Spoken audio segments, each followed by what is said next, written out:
गणपती बाप्पा मोरया. तर मस्त बघा संकष्टी चतुर्थी विशेष छान अशी कलाकंद बर्फी बनवलेली आहे. तर कशापासून बनवली बघा, तर पनीरपासून. तर आता चुलीवरतीच करणार आहे. तर बघा हे अर्धा किलो पनीर आहे. तर त्याच्यातलं मी पाव किलो पनीर किसून घेतलेलं आहे किचणीवरती. आणि नंतर चूल बघा आपली किती छान अशी पेटलेली आहे. तर त्याच्यावरती कढई ठेवली आणि कढईमध्ये थोडंसं दूध घालून घेतलं. तर आपला हे बघा किसून तयार आहे. आणि आता दूध आपण तापत ठेवायचं आहे. हे बघा चुलीवरती कढई ठेवलेली आहे आणि त्याच्यामध्ये थोडंसंच दूध घालायचं, अगदी जास्त पण नको. आणि कारण आपण त्याच्यामध्ये साखर टाकणार आहे तर त्याला आणि पाणी सुटतं, म्हणून थोडंसं दूध. त्याच्यामध्ये बघा दुधाला उकळे आल्यावरती मग मी पनीरचा किस घालून घेतला आणि छान असा आटेपर्यंत आपल्याला ढवळत राहायचं आहे, खाली लागू द्यायचं नाही.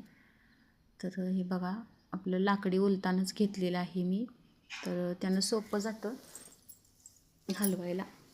तर त्यासाठी बघा लाकडी उलतानं. आणि 1 वाटी साखर टाकलेली आहे. तुम्हाला गोड हवं तितकं तुम्ही घालू शकता. तर मी फक्त 1 वाटी साखर घातली आणि हे बघा मस्त असं क्रीमी दिसत आहे, बघू शकताय तुम्ही. आणि चुलीला जाळही छान लागलेला आहे. तर हे बघा पूर्ण आता आटत आलेलं आहे.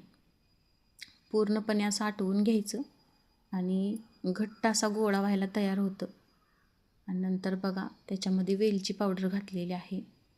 एकदम बारीक अशी केलेली नाही, ओबडधोबड. कारण वेलचीची जी बिया ओबडधोबड असतात त्या दाताखाली आल्या तर खूप छान टेस्ट लागते. त्यासाठी एकदम बारीक पावडर अशी बनवलेली नाही. आणि बघा असं आपलं छान असं मिश्रण घट्ट झालेलं आहे. आणि हे आता मी केक टिन आहे जो या जाळीवरती ठेवलं थंड व्हायला थोडा वेळ. आणि थंड झाल्यावरती बघू शकताय तुम्ही वाफा यायला लागल्यात त्याच्यामधून.